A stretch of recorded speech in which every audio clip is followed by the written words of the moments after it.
Hello, everyone, and welcome to another episode of Chatting with the Experts, the TV show where I showcase women from Africa, from the Caribbean, and in the diaspora. And our mission is to empower, educate, and inspire women globally. Sometimes I have men on, but 99% of the time it's women. And these women are professionals and they're also successful business owners. The topic of today is beginning with the end in mind, finding flow. And with me to do that today would be Anyima Okundi. But let me tell you a bit about her. She's a seasoned entrepreneur and she's an executive coach who has managed her own design firm since 2009. Throughout her career, which spans over 20 years, she has served multiple roles cross-organizationally and has gained valuable insights into leadership challenges that are common to those building successful organizations. So when we talk today about beginning with the end in mind, she'll tell you that endings have always been the hardest part of life because being an emotionally wired person, endings were always very difficult during her childhood. But then she discovered through coaching that endings are much easier to celebrate when included at the beginning. And so with that, I welcome to Chatting with the Experts, Anyima Okundi. Hello. Hello. I'm so happy that you joined me today in speaking about beginning with the end in mind, because that's something off camera we spoke about, that how important it is to have the end in mind with everything that you do. So thank you for joining us and thank you for being part of this today. Yeah, thank you for having me, Paula. Really, I'm so excited. And to manage my nerves, I'm already thinking about the ending. So I love it. I love it. And I know that our guests who have joined us will be so happy to hear how you're thinking about your ending. Yeah. All right. So, the thing is, whenever I have guests, I just give a snippet of their bio. I'm sure you probably have more that you can add to it, like, for example, how did you even get into coaching? Oh, yeah, that's a good question. I stumbled into coaching actually on the back of my diploma in counseling and psychology. And when I was doing my thesis paper for that diploma, I was looking at the relationship between mothers and their teenage daughters and how they impact women emotionally, mentally, and physically. And my research group were from my daughter's school, and a lot of them were actually corporate professionals. And having come from a corporate background in banking and logistics, I was now working as an entrepreneur for my own design business. And the psychology part of it was because I used to just need to support women around loving their bodies when you're making clothes, or even people confiding in you when you're designing their interiors, the bedroom, the kids' room, and tend to talk. And it was one of my dear clients actually who said, you're so good at this, you should formalize. And I've always loved just connecting with people and supporting them. So as I did this research, it turns out that the ladies loved it so much, but nobody was really ready to have therapy. And then another friend of mine said, oh, coaching. Have you thought about coaching then? Because I really found an affinity in supporting them because I had worked in their world before. And that's how I explored then, what is this coaching? And I found really my sweet spot in supporting men and women, children, whomever, in finding their voice through different seasons and stages of life as a coach. Yeah. Okay. And you know, when you're going through such certifications, whether it's as a therapist or a coach, you need to use your own life Mm. experiences. And so this was the change maker for me because I got to really take a good look at myself and understand myself in order to be able to hold space for my clients. And yeah, haven't looked back since. So I'm also a coach trainer. I'm faculty for coaching diploma. I'm a coach supervisor. And so I really am passionate about supporting the growth of people Mm. wherever they may be. Yeah. I love that. I love that. So you found your own passion, you found your own path, and you're Mm, helping others through your discovery to find theirs. yeah. Oh my gosh. Yeah. So, you mentioned how endings were kind of the hardest part. Well, in general, endings are the hardest part of life. So what do you mean by that? You know, and I think it's really about my life experiences as well. My dad was a diplomat, an ambassador. So I grew up 4 years here, 5 years there. And at every point, you make friends or something, and then you need to move and start Mhm. again. And I think it was really when I was in secondary school in Ghana, where I'm originally from, though I now live in Nairobi. And I went to those days, Form 1, Form 2, Form 3. You've just gelled. I mean, and it was boarding school. And shout out to all St. Mary's people. And yes, this was now you were going to be a senior. After 3 years, and then we moved. And of Mm. course, I went to boarding school in the UK, so I needed to be happy and grateful. Anybody would say the same. In fact, my friends in school were like, "You're so lucky." But it was Mm. the end of such a key time of my life, and it really impacted me, actually. I remember going to this new boarding school in Kent, lovely, where I used to stay in a room full of bunk beds. Here we were just four in a room, you Mhm. know. There was a lot of loss I experienced, because it had happened so many times, whether it was primary school, and I didn't cope very well, to be quite honest. I remember just finding my solace in the tuck shop, Mhm. yeah, and almost hiding my dissonance because it was not acceptable. If Mhm. I had known the end from the beginning that there would come a time in my life where this too would pass, not just as a phrase, but for real. And that there would come a time in my life where I would find my voice and understand, I would have experienced it differently. So a lot of my years in secondary school in the UK, because it was on the back of a real wrenching of something I wasn't ready to let go of, it was quite, I look back and there's a lot of sadness, you Mhm. know, which you wouldn't see because I was, hey, masking with being the belle of the one who is, hey, but really, I didn't do endings very well because I had not been taught how to. Yeah. Yeah, I can see how that could be because my dad wasn't a diplomat, but we moved many times. And so Mm. I understand fully, about creating friendships, trying to fit in Mhm. and knowing Mhm. that you don't quite fit in, but then there's still that nostalgia of where you left. And Yes. and that follows you, that comes with you. So Yeah.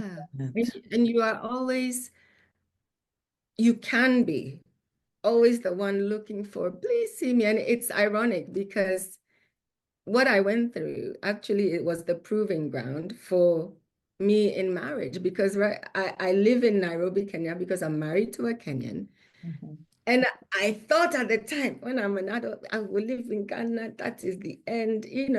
But by the time I was finishing, boarding school, going to uni in East Anglia, doing my postgrad in Surrey, yeah, by that time, then you almost numb yourself to, and you move on. But Yes. it is in moving to Kenya 10 years after marriage that really showed me the resilience I had built. And therefore, now looking back to see what did I learn on that journey and really digging into that to propel myself forward as well. Yeah. So would you say that because of those experiences in your formative years and your early, middle, and later childhood, that's enabled you to understand seasons and cycles better? It has. It actually has. But actually, it's my coaching journey that taught me that I have tools within me. Yeah, because as a coach, we know that the answers lie within the person whom we are coaching. And so I have tools within me if I would dare to go there. And a lot of the time, those tools are buried because they have a lot to do with endings. They're buried in shame. Like, all I remember about endings is that my reputation was, oh, as for Anyima, she cries all the time. She's so emotional. This was synonymous with how I felt about endings. But through coaching, I learned that, oh, what were the tears actually expressing? Let's go back and see what can we pick. And actually, the tears were a real digging deeper to make sense of. But I didn't have the vocabulary, the words, or even the ability to see anything positive in those endings and in those tears because it's unacceptable. Be grateful. You are lucky. You are blessed to have these opportunities. So what happens with that is you are not maybe allowed to feel. And by the way, some of that is my own noise from observing. It's not even that somebody said that categorically. I love my mom and dad and my family. And it was very privileged life that I had access to education, access to what my parents, gave me in that regard, travel. However, there's what we now call soft skills and the EQ of understanding the impact of things on us from the beginning. So imagine moving and being told, this is going to be difficult. Yeah. And when 4 years' time, we are going to move, and that will be difficult. How do we support you? Is a very different experience from when it happens and it's like, okay, come on, be strong. You can handle it. Yeah. You feel me?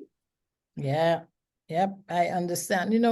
Times have changed, and I understand better that we used to be told, I remember telling my own children that growing up in the generation that we did, excuse me, my mom used to say feelings were, like what you felt, physical feelings, but your emotional feelings were not really put into consideration. So like you said, you moved and you're still, okay, this is it, grow up, bite the bullet, and keep moving.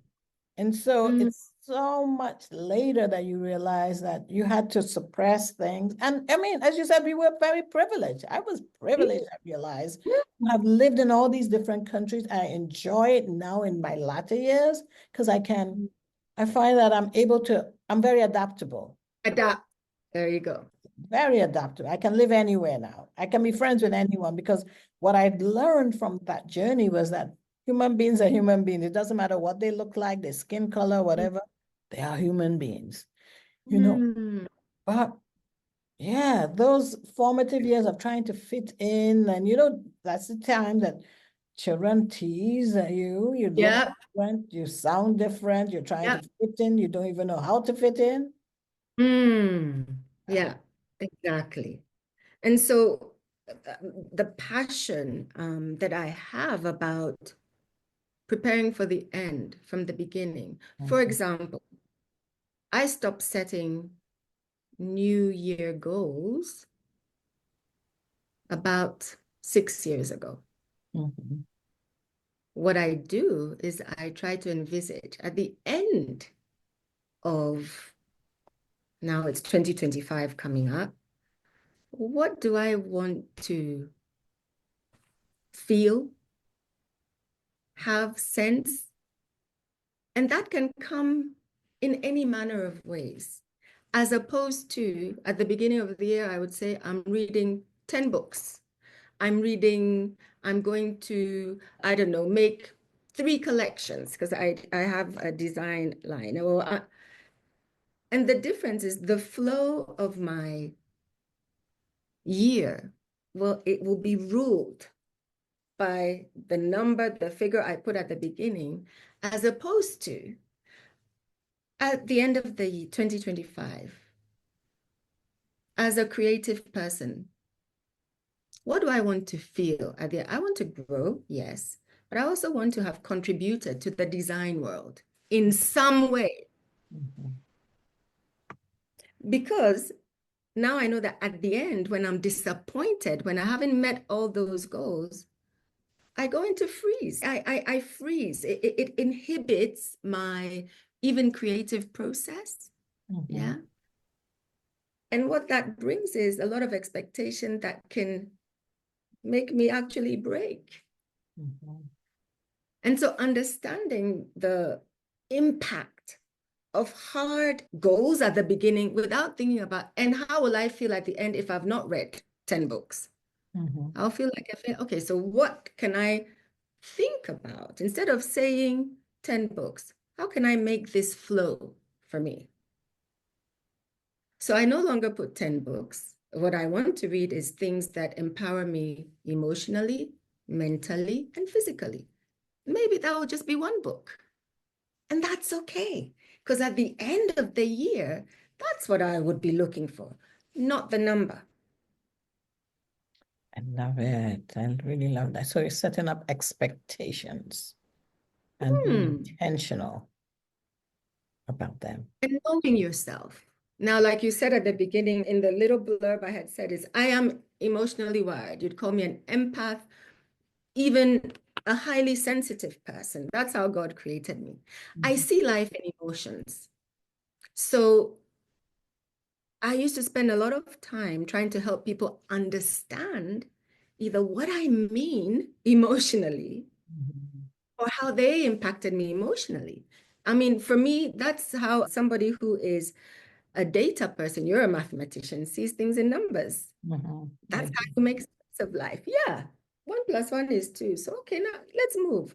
Whereas me, 1 + 1 may be 2, but then I'm thinking of, wow, it'll be really sad or really hard or it'll be fearful.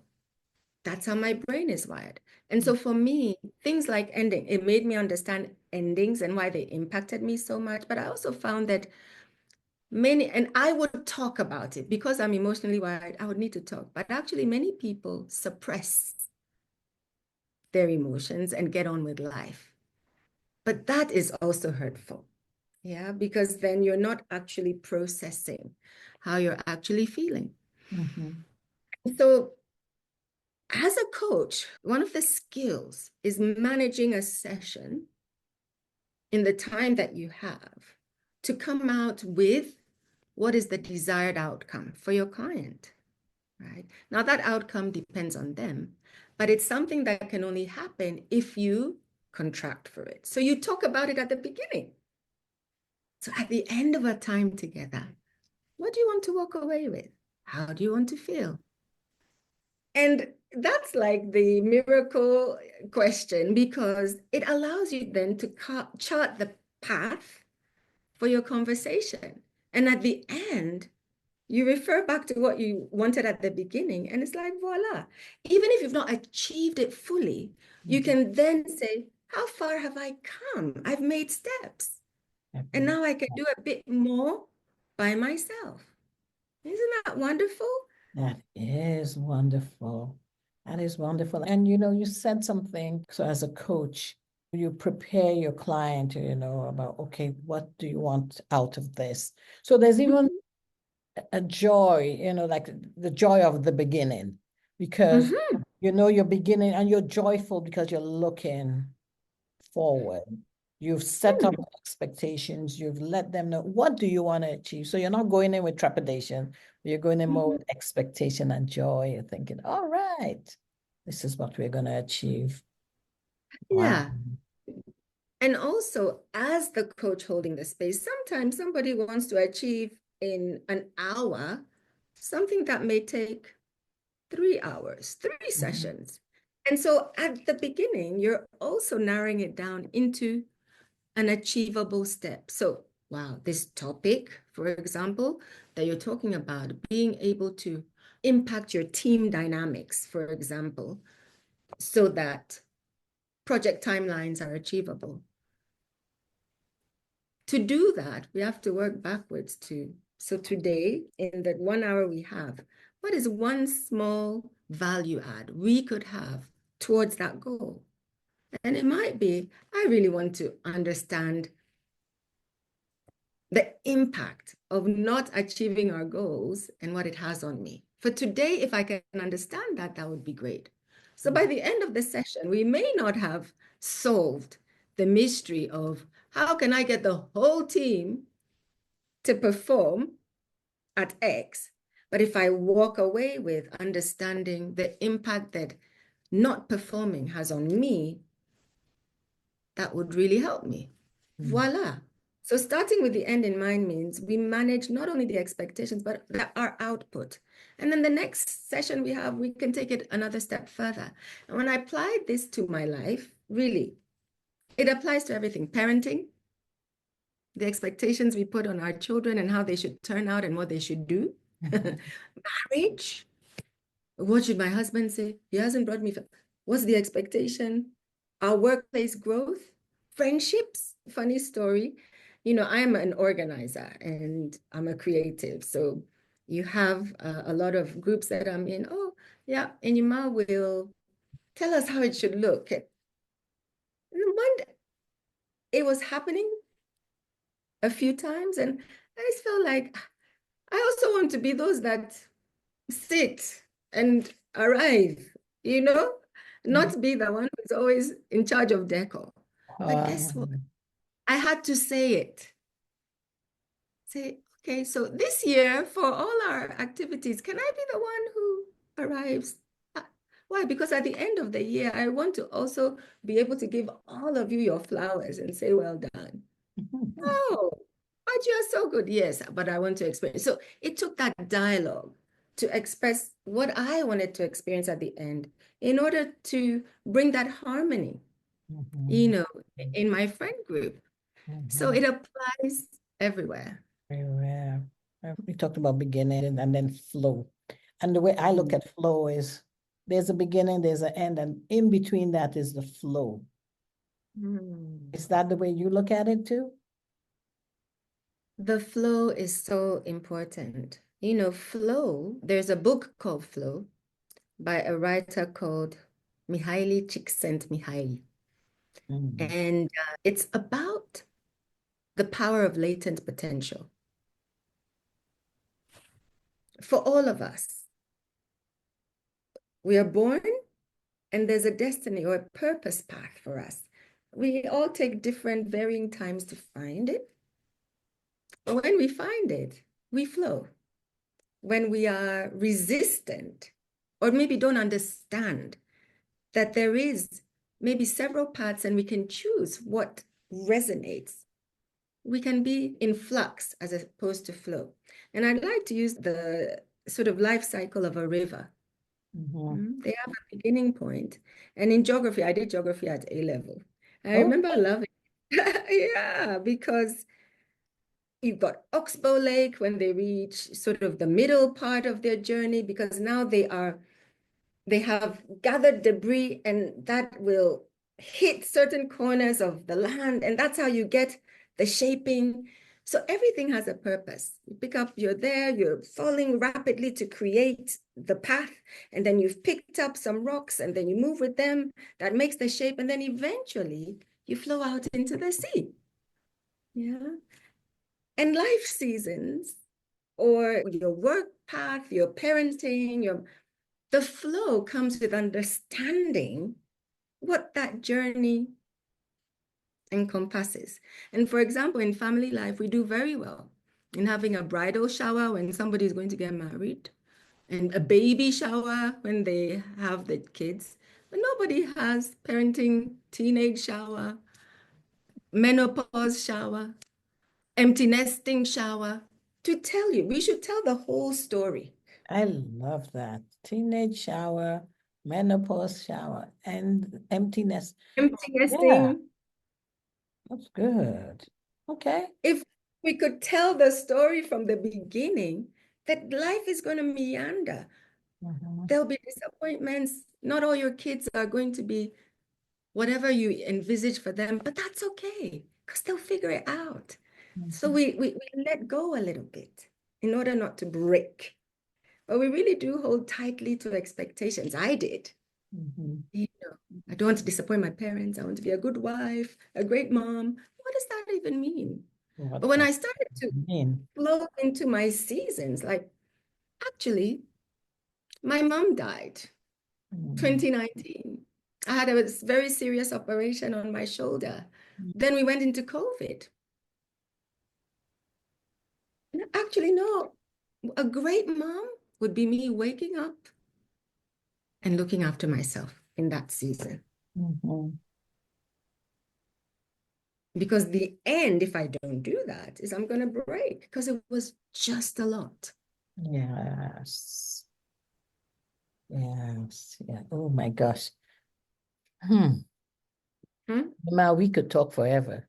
I told you that Oh, we're gonna go. I tell you, we could talk forever. And There's so so much, so much. ah, But you know, we have to leave time for the audience to ask you questions. So for those who are not part of the audience and are looking at this after it's been posted and would love to get in touch with you, how can they find you? I'm definitely on LinkedIn. All my details are there. And email me, my email's there. You can send me a message. But I am so passionate about helping people navigate these seasons, find flow, find their voice authentically, and just be their true, authentic selves in every area of their life. And I love telling stories. So, yeah, reach out. I'll tell you my stories so you can feel seen. Oh, I love it. And so again, to my guests and those of you in the audience, I want to say thank you for tuning in. And also I want to say if you would like to be a guest on the show, just like Anyima has been, please reach out to me on my website, which is chattingwiththeexperts.com. I'm also on LinkedIn as Paula Okone. I'm on Instagram, and my handle there is @chat_experts_podcast. And I'm also on Facebook as Paula Okone. And every guest brings something special and unique to the show. And Anyima has been no different. Thank you so much for saying yes, being on Chatting with the Experts. And now you open up the floor to all of those of you who have joined so that you can speak with her directly, just like I had the privilege of speaking with her. Thank you.